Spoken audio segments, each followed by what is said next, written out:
Hola, ¿cómo les va? Estamos otra vez para dar comienzo a un nuevo estudio de Hebreos. En este caso vamos a dar la segunda parte de Hebreos capítulo 10. Pero antes tenemos que dar las respuestas del estudio anterior y las preguntas eran ¿qué quiere decir con me preparaste cuerpo? La respuesta está en el versículo 5. ¿Sí? La pregunta es sobre ese versículo 5 y la respuesta es que Él ya existía, por eso Dios le preparó cuerpo, porque Él ya existía. Y la otra era, ¿qué significa se sentó? El sacerdote, eso lo hemos explicado en la clase, el sacerdote permanecía de pie mientras ejercía el sacerdocio, mientras ejercía el culto. Entonces, cuando se sienta, quiere decir que terminó, que culminó, ¿sí? Por eso también habíamos explicado la frase consumado es. Ya estaba cumplido todo, por eso Él se sentó a la diestra del Padre, ¿sí? Así que, dadas las respuestas, ahora sí, vamos a comenzar con este estudio. Pero como todas las veces, como ustedes ya saben, no se olviden de darle like, ¿sí? Y de suscribirse en nuestro canal para así poder disfrutar de todas las cosas que Dios tiene para cada uno de nosotros a través de nuestros hermanos, ¿sí? En este canal, ¿sí? Así que no se olviden de hacerlo. Ahora sí, vamos a la lectura, ¿sí? De Hebreos capítulo 10. Vamos a leer desde el versículo 19 hasta el final, ¿sí? Y vamos a explicar. Nos vemos.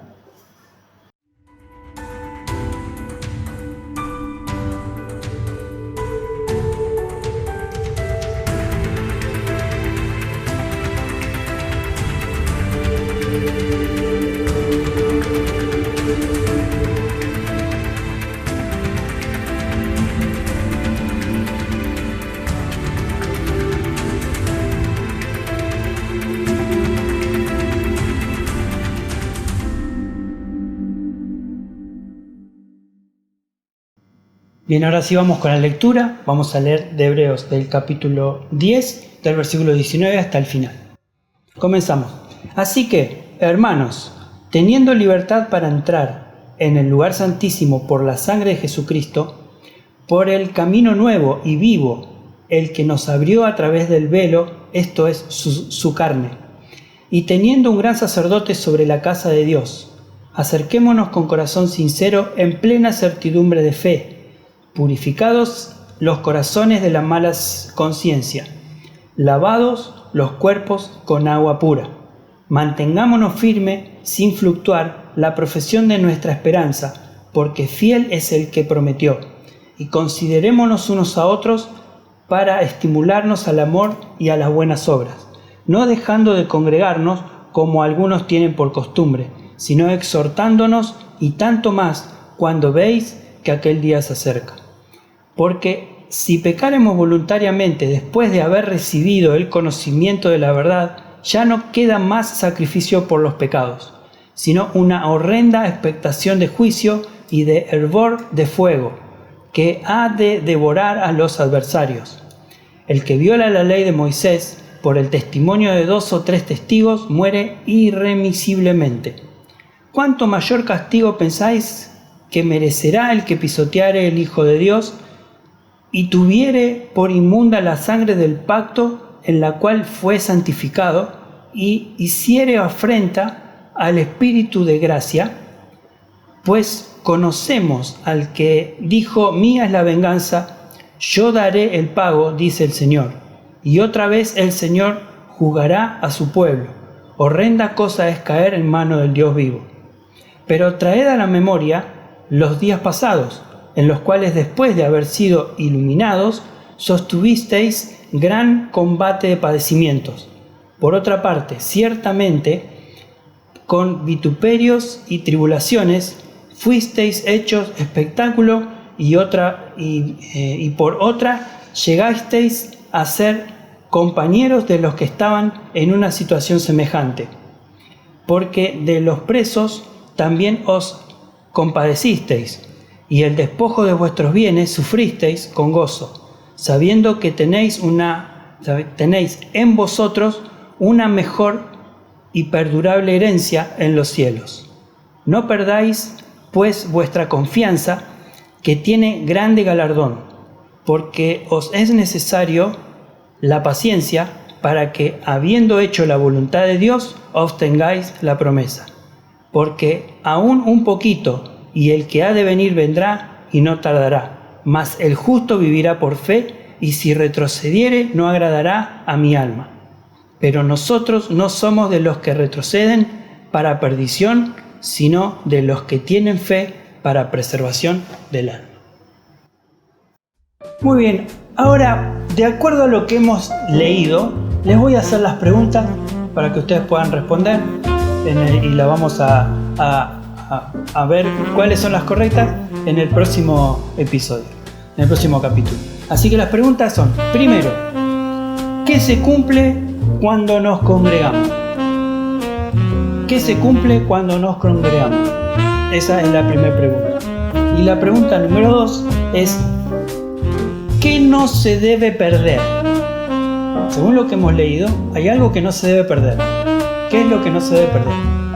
Esperamos sus respuestas en el próximo capítulo.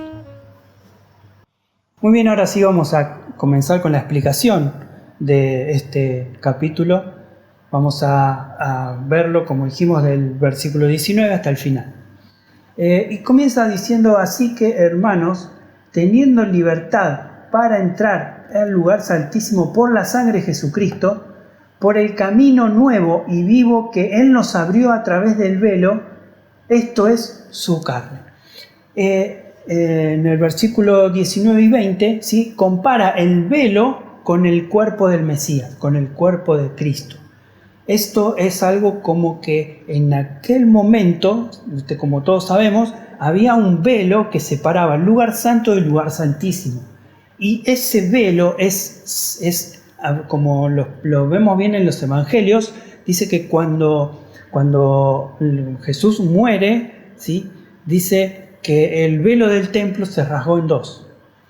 Entonces eso, cuando Jesús muere y cuando Jesús resucita, dice que por su sangre podemos tener entrada a ese lugar santísimo. Es lo que le viene explicando a los hebreos en todo este tiempo, desde el capítulo 1 hasta este momento, le viene explicando y le va a seguir explicando hasta el final. Pero fíjense que dice con mucho detalle, dice su carne, dice, y teniendo un gran sumo sacerdote sobre la casa de Dios. Este sumo sacerdote es el mismo Jesucristo, el mismo Mesías, es el que estuvo ahí para interceder por nosotros y darnos entrada. Es lo que le está explicando y es lo que nos explica a nosotros hoy. Hoy tenemos entrada a ese lugar santísimo gracias a este sacrificio lindo, divino que hizo Jesús por cada uno de nosotros. Seguimos leyendo, dice, y teniendo, en eso 22, acercámonos con corazón sincero y en plena certidumbre de fe, purificando los corazones de mala conciencia y lavados los cuerpos con agua pura. Este era un proceso que utilizaban los sumos sacerdotes en la época de Moisés. Ellos utilizaban este sistema de purificación, y esto lo podemos leer en Levítico capítulo 16, versículo 4. Fíjense qué interesante cómo compara y cómo el autor de Hebreos saca este extracto de lo que él ya conocía, y justamente lo que los hebreos conocían de cómo funcionaba este sistema sacerdotal. Y dice, se vestirá de la túnica santa de lino, y sobre su cuerpo tendrá calzoncillos de lino, y se ceñirá del cinto de lino, y con la mitra de lino se cubrirá. Son las santas vestiduras, con ellas se ha de vestir después de lavar su cuerpo con agua. después de purificar su cuerpo. Y después de quedar totalmente limpio, se tenía que vestir con estas ropas que detalla acá en Levítico. Fíjense que era un sistema, era algo que bien conocido lo tenía el autor de Hebreos, y ellos también lo tenían, por eso se lo explica ahora. Y le dice que ahora no necesitan ese sistema sacerdotal de lavarse como lo usaban o como se hacía en aquel tiempo, sino que ahora por medio de la sangre de Cristo ellos tienen total libertad y entrada libre al lugar santísimo, a la misma presencia de Dios. Entonces, es lo que le estaba explicando, ¿no? Dice, por eso dice el 23, mantengámonos firmes sin fluctuar la profesión de nuestra esperanza, porque fiel es el que lo prometió. Mantengámonos firmes sin fluctuar. Bueno, firmeza ya sabemos, firme con convicción, ¿no? Pero sin fluctuar. Sin fluctuar significa no cambiar de doctrina, no cambiar de fe, no, como se dice, no apostatar. Entonces, eso es lo que le está explicando. Manténgase firme, porque Él, el que hizo la promesa, Él es fiel para cumplirla. Él la va a cumplir. Entonces, no pierdan la esperanza, no perdamos la esperanza, no pierdan la esperanza, porque Dios es fiel para cumplir su promesa. Mantengámonos firmes, es lo que le está diciendo. Y fíjense que dice, y considerémonos unos a otros para estimularnos al amor y a las buenas obras. Considerémonos, o sea, tengamos en cuenta lo que hace el hermano, la importancia que tiene el hermano en la vida, no solamente en nuestra vida, sino en la vida de los que los rodean a él, en la vida de los que nos rodean a nosotros.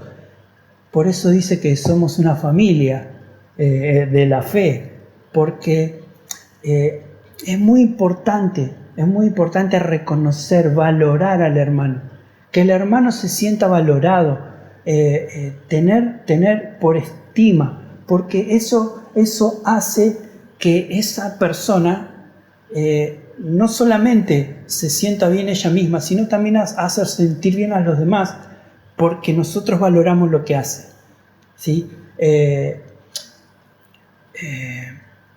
Vamos a poner un ejemplo sencillo que posiblemente a algunos de ustedes les habrá pasado, pero cuando un hermano ora por usted y cuando uno siente ese alivio, ese bienestar, esa bendición de parte de Dios por lo que el hermano hace por nosotros o por cada uno de los que están ahí, nosotros sentimos ese deseo y esas ganas de querer hacer lo mismo, no solamente para con él, sino también para con los demás. Y eso es estimularse, y eso es valorar la misma oración, la oración y el respeto, el tener por estima al hermano. Eso ayuda mucho, ¿sí?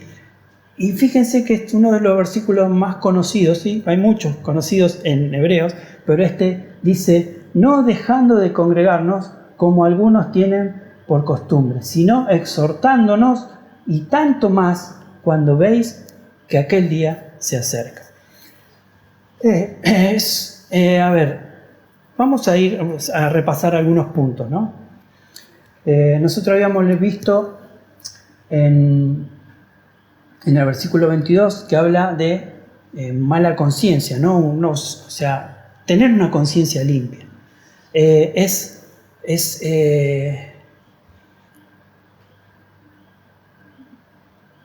Tener una conciencia limpia es saber que pecaste, pero saber que vos vas a Jesús, pedís perdón y saber que Él te perdona. Eso es tener una conciencia limpia. Saberse pecador, pero a su vez saberse de que Dios, de que Jesús te va a perdonar. Entonces, por eso es importante el confesar nuestros pecados al mismo Jesús, al mismo Dios, porque Él escucha y Él limpia tus pecados, ¿sí? Por eso también habló de lavar nuestros cuerpos con agua pura, ¿sí? Es eso, es purificarnos a través de la sangre de Cristo, a través de nuestra confesión y nuestro perdón de pecado. Eso también ese era un requisito. Por ejemplo, podemos leer en Hebreos, les quiero ir un poquito para atrás para que podamos entrar en esto que es lo que estuvimos viendo ahora, no dejar de congregarse, ¿sí? Porque el no dejar de congregarse, o más bien, el dejar de congregarse, nos va a llevar a muchas cosas que este mismo capítulo nos está explicando. Pero dice, por ejemplo, porque si la sangre de los toros y los machos cabríos y la ceniza de los becerros rociada a los inmundos santifican para una purificación de la carne, cuánto más la sangre de Cristo, el cual mediante el Espíritu Eterno se ofreció a sí mismo sin mancha a Dios, limpiará vuestras conciencias de obras muertas para que sirváis al Dios vivo. ¿Sí?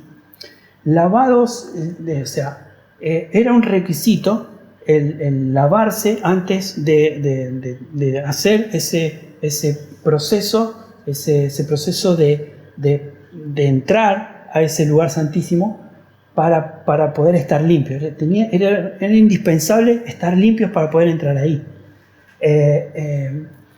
Todo esto hace referencia a lo que hizo Jesús por cada uno de nosotros, ¿sí? Él es fiel, Él es el fiel y Él es el que hizo la promesa y Él la va a cumplir. Es todo lo que estamos viendo. Acá tenemos que hacer un pequeño detalle, ¿no? Él es fiel es el que hizo la promesa, es decir, Dios, ¿sí? No que si yo soy fiel, alcanzo la promesa. ¿Se entiende? O sea, fiel es el que hizo la promesa. No es que yo tengo que ser fiel para poder llegar a tener la promesa, ¿sí? Porque eso sería un mérito mío. Y el alcanzar es algo que Él ya alcanzó por los méritos de Cristo. Si yo lo alcanzo es por los méritos de Cristo y no por los méritos míos, ¿sí? Por eso es importante reconocer lo que Jesús es en nuestras vidas y en mi vida. Procuremos los unos a los otros. Como lo hicimos, lo leímos recién, dice, quiero hacer un hincapié ahora en el versículo 25, ¿sí? Y la pregunta es, hay una pregunta, ¿no?, que podemos hacer: ¿te considerás creyente? ¿O cómo consideramos a los creyentes?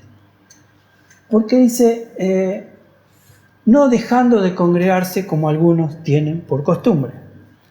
Y muchas veces cuando uno se deja de congregar o cuando dejan de ir a la iglesia, siempre tienen las excusas perfectas. Por eso está acá, considerémonos unos a otros, estimulémonos, ¿sí?, a las buenas obras, ¿sí?, al amor. Acá cuando habla de amor está hablando del amor ágape, ¿sí?, el amor entre hermanos, ¿no?, el amor fraternal. Entonces, estimularse para que no tengan excusa de dejar de congregarse. ¿Se entiende? Entonces, a veces pasa esto. Se dejan de congregar, no porque no me saludó, porque no me habló, porque no me saludó al otro, porque me dio vuelta la cara, por montones de cosas y excusas que pueden llegar a ser reales o pueden llegar a ser, no sé, posiblemente invento nuestro, ¿no? Pero que existe. Y esto es lo que pasa. Por eso, y pasaba en ese momento también, ¿sí? Considerar al hermano, tenerlo por estima al hermano, a estimularlo, es decir, a activarlo, ¿sí? Oren por ellos.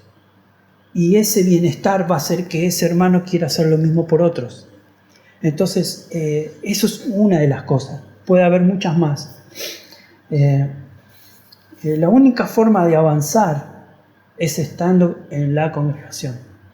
Es la única forma de avanzar, de llegar a la estatura de Cristo.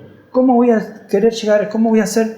Como dice, queremos llegar a la estatura de Cristo si no nos llevamos bien entre los hermanos. Entonces, eso es una de las metas que tenemos que cumplir. Llegar a la estatura de Cristo, pero tenemos que congregarnos, tenemos que estar ahí. ¿Sí? Entonces, esto es algo muy importante. ¿Sí? Esto es algo muy importante. Nosotros escuchamos por ahí que decimos, o escuchamos que se dice por ahí, que Dios está en todos lados, ¿sí?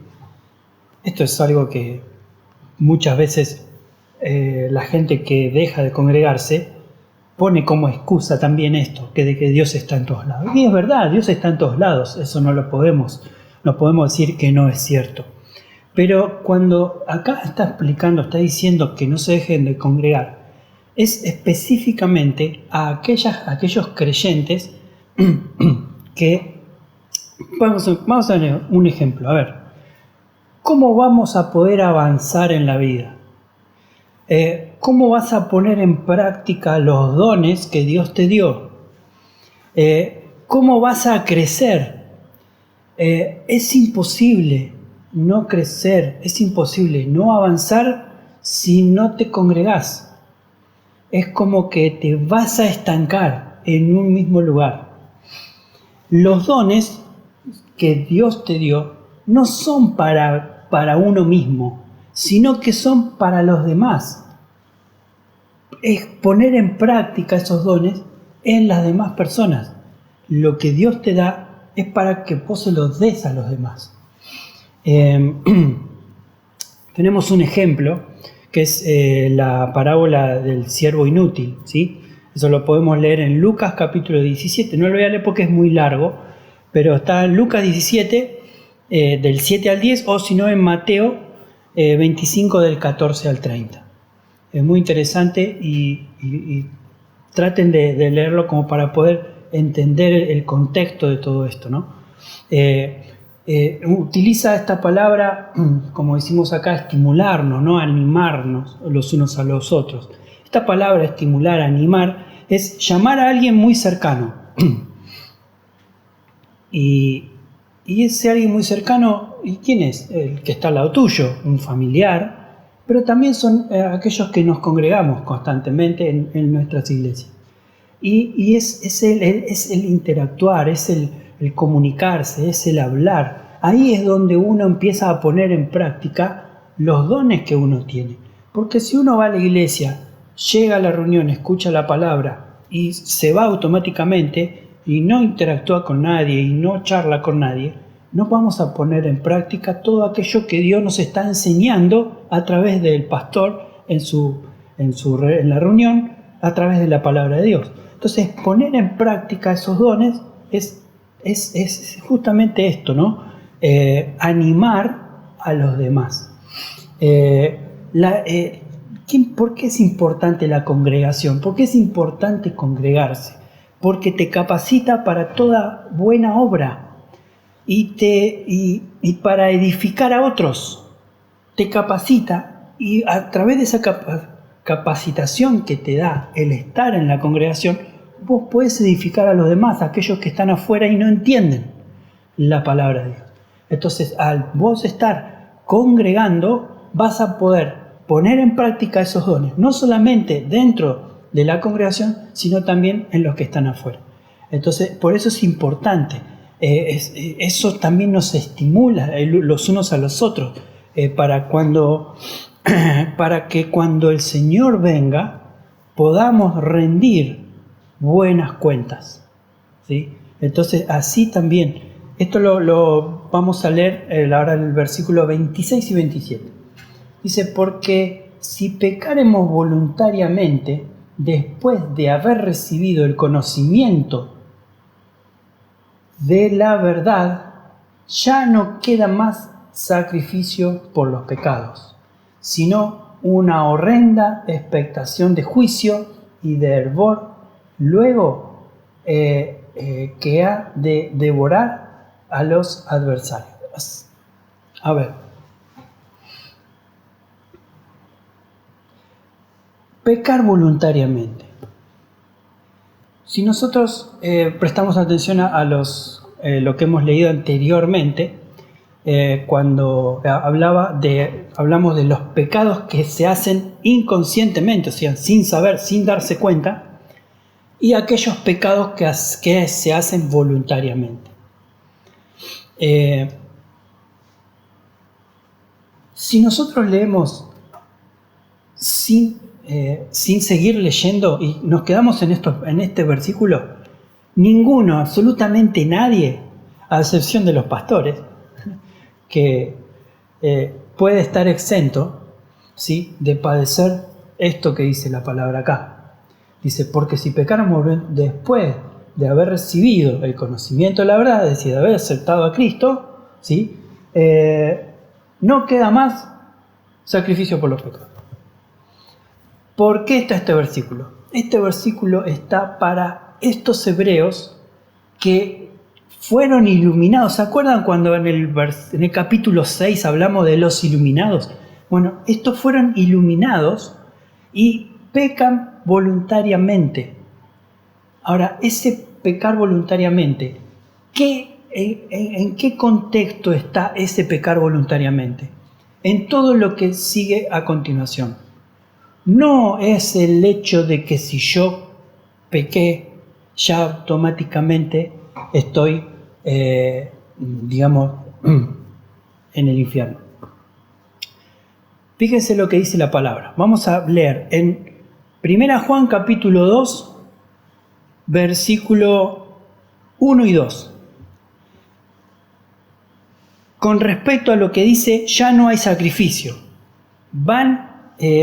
Con respecto a lo que dice, ya no hay sacrificio. Fíjense lo que dice la palabra. Dice, hijitos míos, estas cosas os escribo para que no pequéis. Y si alguno hubiere pecado, abogado tenemos para con el Padre. ¿Se entiende? No es específicamente para aquel que peca voluntariamente, ya no tiene más perdón. Porque todos pecamos, no podemos indirecta o directamente.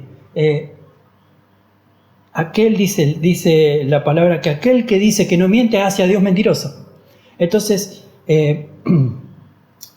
cuando nosotros pecamos, dice la palabra, hijitos míos, si alguno hubiere pecado, abogado tiene para con el Padre, a Jesucristo el justo. Él es el que es la propiciación por nuestros pecados. Y solamente por nuestros pecados, sino también por lo de todo el mundo.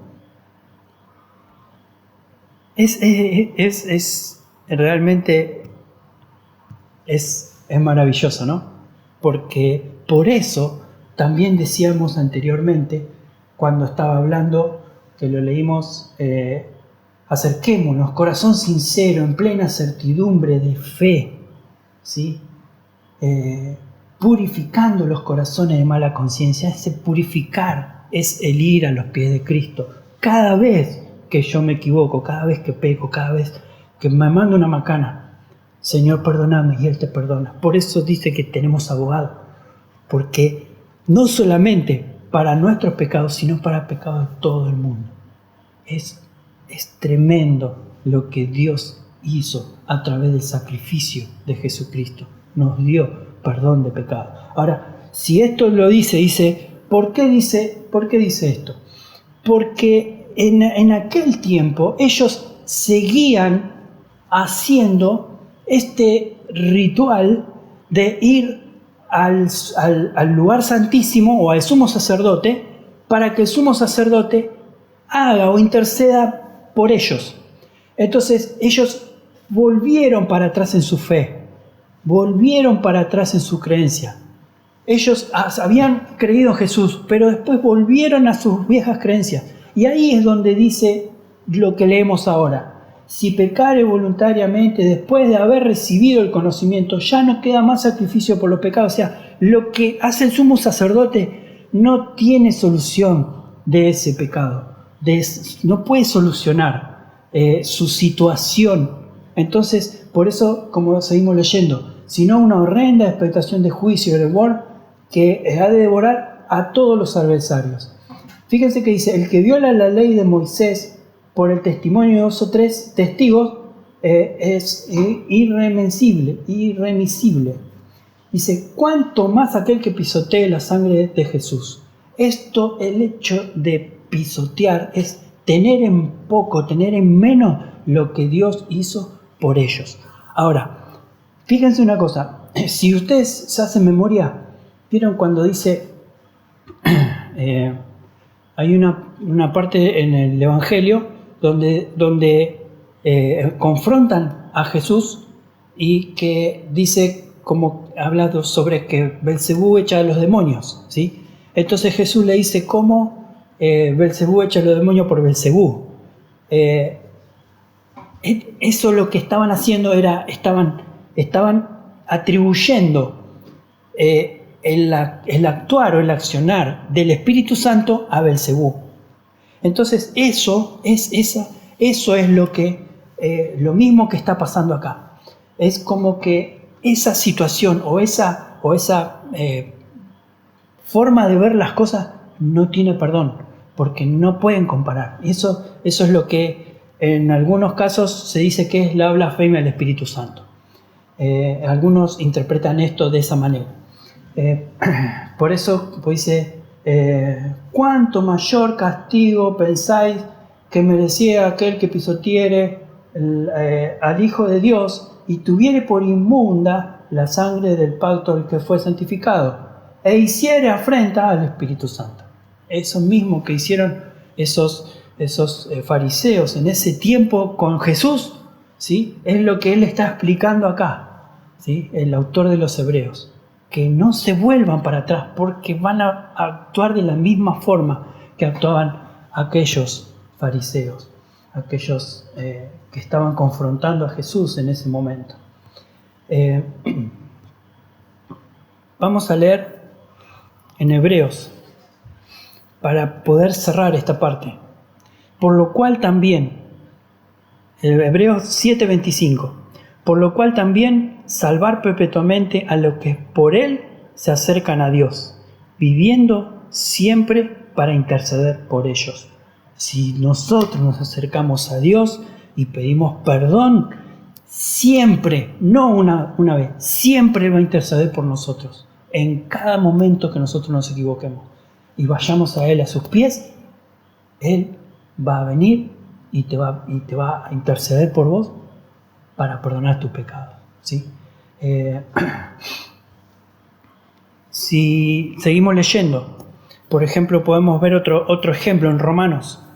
Vamos a leer el de Colosenses, que es muy conocido y a mí me gusta mucho. Y dice, y a vosotros, estando muertos en pecados y en circuncisión de vuestra carne, os dio vida juntamente con él, perdonándoos todos los pecados, anulando el acta de decreto que había contra nosotros, que nos era contraria, quitándola de medio y clavándola en la cruz, y dejando a los principados y a las potestades, y despojando a los principados sobre las potestades, los exhibió públicamente, triunfando sobre ellos en la cruz.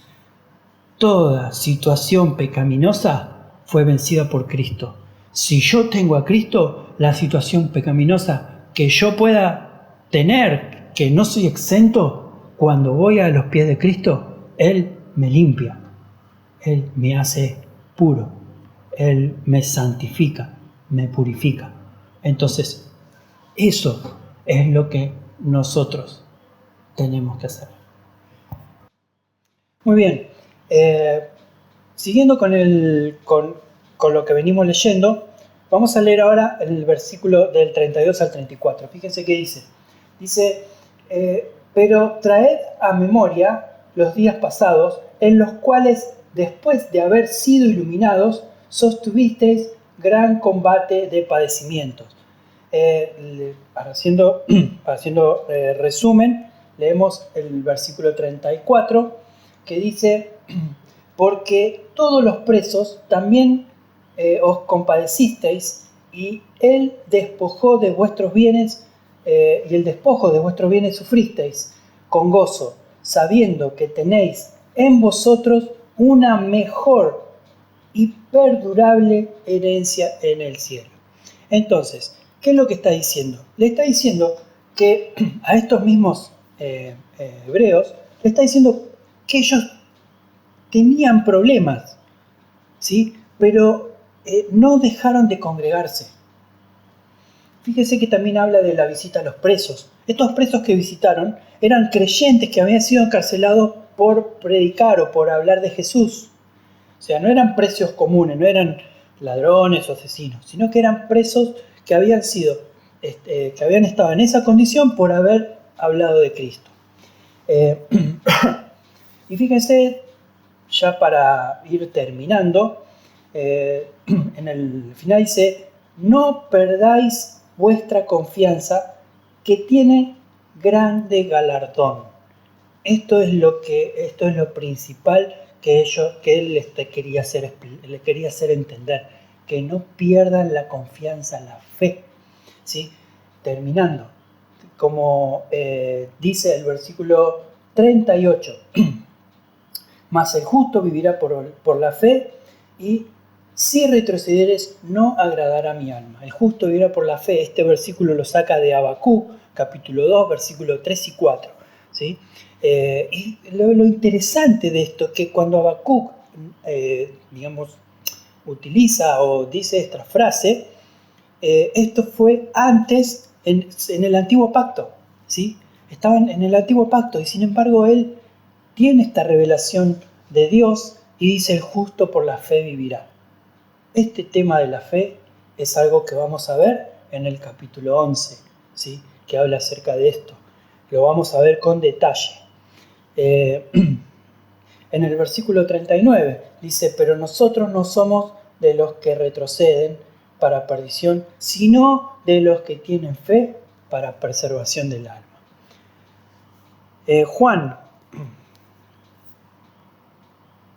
Vamos a leer 1 Corintios capítulo 15, el versículo 58.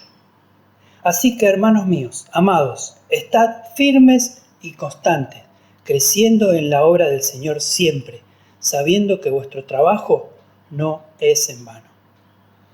Nuestro trabajo no es en vano.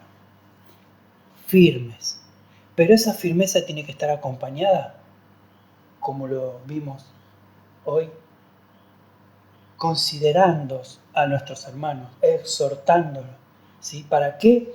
Para que no dejen de congregarse, como algunos tienen por costumbre. Esto es lo que los animo, ¿sí? a que hablen de Cristo. ¿Sí? Así que no dejes pasar esta oportunidad de poder invitar a alguien a escuchar la palabra en esa reunión especial que vamos a tener de Navidad. Porque es muy importante darle a aquellos queridos que reciban de Dios, reciban su palabra. Porque Dios quiere hablarles y quiere perdonar sus pecados. Fíjense lo que dice en el Salmo 51, el versículo 17. Dice: los sacrificios de Dios son el espíritu quebrantado, el corazón contrito y humillado. No despreciarás tú, oh Dios. Momento especial, la Navidad, donde, como dije recién, recordamos todo lo que nos pasó en el año. Seguramente vamos a tener un corazón contrito, humillado, y vamos a pedirle perdón a Dios por todo lo que hemos hecho mal. Pero principalmente para que puedan escuchar la palabra de Dios. Jesús quiere salvar sus vidas, quiere estar en sus vidas y quiere llevarlos como lo leímos hoy y lo vamos a leer de vuelta. Pero nosotros no somos de los que retroceden para perdición, sino de los que tienen fe para preservación del alma. Así que, hermanos míos, amados, estar firmes y constantes, creciendo en la obra del Señor siempre, sabiendo que vuestro trabajo en el Señor no es en vano. Dios los bendiga. Aprovechen. Es tiempo de aceptar a Jesús, de escuchar su palabra y las buenas nuevas. Y sin más decir, los espero en el próximo capítulo, capítulo 11. Vamos a hablar acerca de la fe. Y también los voy a esperar, como todos mis hermanos, en la próxima reunión, en la fiesta de Navidad, el día 20 de diciembre. No se la pierdan. Muchas gracias. Hasta la próxima.